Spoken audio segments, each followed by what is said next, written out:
Hello everyone. सो बच्चों, आज हम पढ़ने जा रहे हैं क्लास 12 की हिंदी का चैप्टर जिसका नाम है काले मेघा पानी दे।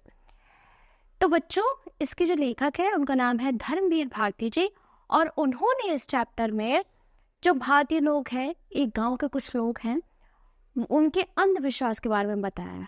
इसमें उन्होंने एक पानी की स्टोरी बताई है कि एक गाँव है जहाँ पे पानी की कमी है, उसके बाद भी वो कुछ बच्चों पे पानी फेंक कर उसको बर्बाद करते हैं।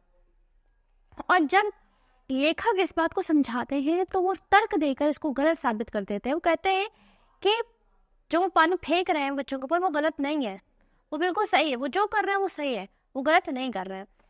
तो चलिए फिर आगे देखते हैं इस स्टोरी में आगे क्या होता है, कैसे ये लेखक इस बात को समझाते हैं, कैसे इस अंधविश्वास को दूर करते हैं या नहीं करते। तो चलिए फिर आगे स्टोरी में हम पढ़ते हैं। तो शुरू करते हैं चैप्टर बिना किसी देरी के।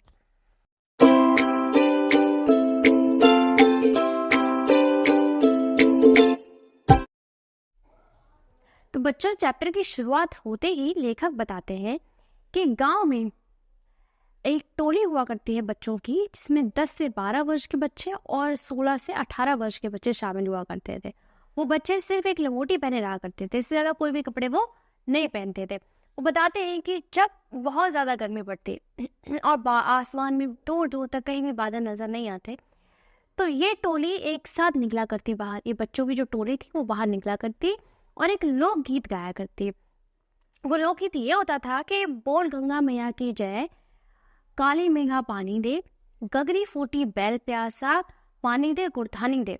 और वो ये लोकगीत गाते हुए निकला करते थे, गलियों से गुजरा करते थे। गलियों से जब गुजरा करते थे और तभी जो सारे घर की जो औरतें थी, लड़कियां थी, वो खिड़कियों पे खड़ी हो जाया करते थे।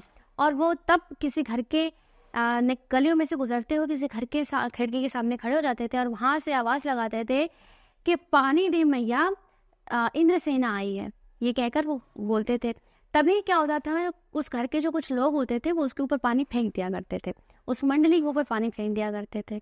सोचिए, देखिए कितना अंधविश्वास है कि उस गाँव में पानी की कमी है, इतनी गर्मी पड़ रही है, सब तड़प रहे हैं, उसके बाद भी उस मंडली के ऊपर पानी फेंक रहे हैं। तो इसके बाद क्या होता था, वो पानी फेंक देते थे उनके ऊपर। कुछ लोग जिनको वो पसंद नहीं थी मंडली, तो उन्होंने उसका नाम रखा था मेढक मंडली, वो उनको पसंद नहीं थी। अब कुछ लोग थे, उन्होंने उस मंडली का नाम इंद्रसेना रखा था। लेखक बताते हैं कि जब जेठ का महीना खत्म हो जाता था, जेठ का महीना मतलब गर्मियों का जो मौसम था वो खत्म हो जाता था, और आषाढ़ का जो महीना है वो भी आधा खत्म हो जाता था, मतलब बारिश का जो मौसम वो भी आधा खत्म हो जाता था। उसके बाद भी जब बारिश नहीं होती थी, मतलब बहुत ज़्यादा सूखा पड़ता था, बारिश नहीं होती थी, दूर दूर तक आसमान में कहीं भी बादल नहीं नज़र आते थे, तो और सारे जो आसपास के जो जानवर हैं, जीव हैं, जो इंसान है, यहाँ तक कि वो भी पानी के लिए तड़प उठते थे। उस समय पर क्या होता था कि वो लोग इंद्र भगवान को प्रसन्न करने के लिए पूजा पाठ करते थे, हवन करते थे कि जिससे बारिश हो जाए। लेकिन जब इससे भी कुछ नहीं होता था, उस टाइम पे वो इस मंडली को, इस इंद्रसेना को बुलाया करते थे। और इंद्रसेना को जब वो इंद्रसेना को बुलाते थे, और तब क्या होता था, इंद्रसेना ये टोली आती थी, यही लोकगीत गाया करती थी और लोग इसके ऊपर पानी फेंका करते थे। तो लेखक ये कहते हैं कि ये तो बहुत अंधविश्वास है कि जब जो ज़मीन है वो उसमें चटके पड़ रहे हैं, जब पानी की इतनी कमी है, लोग तड़प रहे हैं, जो एनिमल्स हैं, जो जानवर हैं, वो तड़प रहे हैं पानी के लिए, उसके जो तड़प रहे हैं, उसके बाद भी लोग पानी को बर्बाद कर रहे हैं इनके ऊपर फेंक के।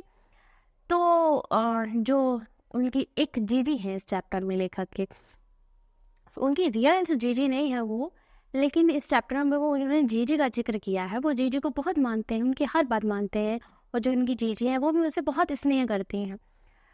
तो वो कहते हैं कि ये गलत है, जो लेखक है वो भी इस बात को कहते हैं कि ये गलत है, इनके ऊपर पानी फेंकना गलत है, पानी की कमी है, फिर हम उनके ऊपर पानी क्यों फेंक रहे हैं।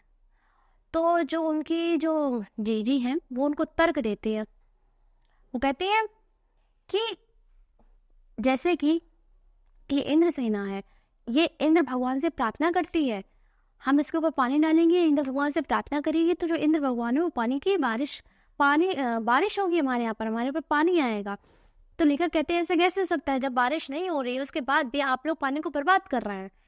तो लेखक पानी उस मंडली के ऊपर पानी डालने से मना कर देते हैं। तो उनकी जो जीजी होती है वो खुद ही बाल्टी उठाकर उनके ऊपर पानी फेंक देती है। इससे लेखक गुस्सा हो जाते हैं, उनको बहुत ही गुस्सा आता है, वो नाराज हो जाते हैं जीजी से।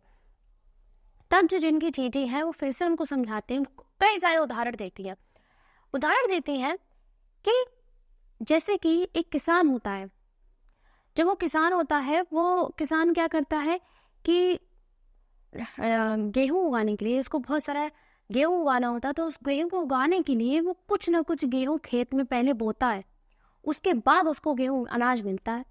तो वैसे ही अगर हमें बारिश चाहिए, अगर हमें पानी चाहिए, तो हम भी ये बुआई कर रहे हैं, हम पानी को बो रहे हैं, तब हमारे यहाँ बारिश होगी। पर लेखक कहते हैं कि ऐसा कैसे हो सकता है, वो बोते हैं, उससे पौधा निकलता है, लेकिन इस पानी को फेंकने से पानी के पौधे थोड़ी ना निकलेंगे। कहने का मतलब उनका ये होता है। तो वो फिर भी नहीं मानते, वो फिर भी इस बात को कहते हैं कि ये गलत है, ये सही नहीं है। लेकिन लेखिका की जो जीजी है वो फिर से उनको तर्क देती है। वो कहती है, लेखक की जो जीजी है वो उनको तर्क देती है, कहती है कि अब अच्छा ये छोड़ो, जो पहले के ऋषि मुनि थे वो कहते थे कि दान दो, जितना दान दोगे उससे 2 गुना मिलेगा। हम भगवान को जो चढ़ाते हैं वो हमें उसका 8 गुना देते हैं।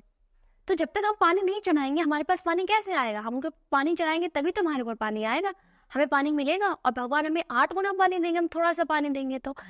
जैसे हमने 1 बाल्टी पानी दिया तो भगवान हमें 8 बाल्टी पानी देंगे। तो लेखक कहते हैं कि ऐसा नहीं होता है। तब उनकी जो जीजे होती है उनको समझाती है कि जो पुराने समय में जो ऋषि मुनि थे वो इस बात को समझाते थे कि तभी उन्होंने दान को सर्वोपरि सबसे ऊपर रखा है, कि ये दान नहीं है कि अगर आपके पास करोड़ों रुपए हैं और आपने से उसमें से कुछ रुपए जो है वो दान में दे दिए, तो वो कोई दान नहीं है, क्योंकि वो आपके पास बहुत था पहले से, तो आप वो दान नहीं है। बताते हैं कि जिस चीज़ के पास आपको कमी हो, आपके पास उस चीज़ को जब आप दान देते हैं तो वो दान माना जाता है, और उस दान का आपको 8 गुना भगवान 8 गुना के रूप में लौटाते हैं। तो जो उनकी जीजी है वो लेखक की बात लगने नहीं देती, अपने आगे वो ऐसे तर्क देकर उनको समझाती है कि ये जो कर रही है वो बिल्कुल सही है, जो पूरा गांव वाले से कर रहे हैं वो बिल्कुल सही है।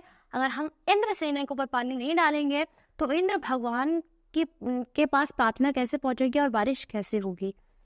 अब लेखक बताते हैं कि जब उन्होंने ये संस्मरण लिखा था तो उस समय पर आज़ादी के 50 वर्ष पूरे हो गए थे। तब उनके मन में ये संस्मरण लिखते हुए ये एक तरह से ख्याल आता है, ये प्रश्न आता है कि आखिर हम लोगों ने अपने देश के लिए किया ही क्या है। कहते हैं कि जैसे कि देश में योजनाएं बनती है, बहुत सारी योजनाएं बनती हैं हमारे यहाँ पर कोई भी उन योजनाओं को पूरा नहीं होने देता। जिसके लिए वो योजनाएं बनाई जाती है उस तक तो वो योजना पहुँचती ही नहीं है। सब जितने भी जैसे भ्रष्टाचार होता है सब उस पर बोलते हैं कि भ्रष्टाचार गलत है, लेकिन हम कहीं ना कहीं खुद भी उस भ्रष्टाचार में शामिल होते हैं। हम तर्क देना जानते हैं, हम सही गलत बताना जानते हैं, लेकिन हम जिनके लिए जैसे गरीब है हमारे देश में उनके लिए योजनाएं बनाई जाती हैं, लेकिन वो उन तक पहुँचती नहीं है। जितने भी सरकारी वर्ग के लोग हैं, ऊपर के अधिकारी वर्ग हैं, उसके नीचे स्तर के जितने भी हैं, वहीं तक सारी योजनाएं समाप्त हो जाती हैं। उसके नीचे तक सिर्फ कागज पे ही वो योजना रह जाती है, वो उन लोगों तक नहीं पहुंचती हैं जिन लोगों के लिए वो बनी है। तो यहाँ पर वो इस पंक्ति का यूज़ करते हैं कि बादल बरसते हैं लेकिन जो बैल है वो प्यासा का प्यासा ही रहता है, गगरी फूट जाती है। बताते हैं कि उन लोगों तक जो उनकी जो योजनाएं है, जो हेल्प है वो नहीं पहुंचती है और वो प्यासे के प्यासे ही रह जाते हैं। ऊपर से योजनाएं आती हैं पर वो उन तक नहीं पहुंचती है। जो लोग हैं जिनको उनकी नीड है, उनको ज़रूरत है, वो उन तक नहीं पहुंचती है। तो ये याद दिलाते हैं कि जब वो ये लिख रहे होते हैं, काले मेघा पानी लिख रहे होते हैं, उस टाइम पे वो कहते हैं कि बारिश होती है, उन लोग देश की जो हालत है, देश का जो हालत है उसको कंपेयर करते हैं उससे कि बारिश तो होती है, योजनाएं बनती हैं, लेकिन वो उन लोगों तक नहीं पहुंचती है जिन लोगों के लिए वो योजनाएं बनाई गई हैं। तो बच्चों आज का चैप्टर यहीं पर फिनिश होता है। अगर समझ में आया तो लाइक करिए। All the very best.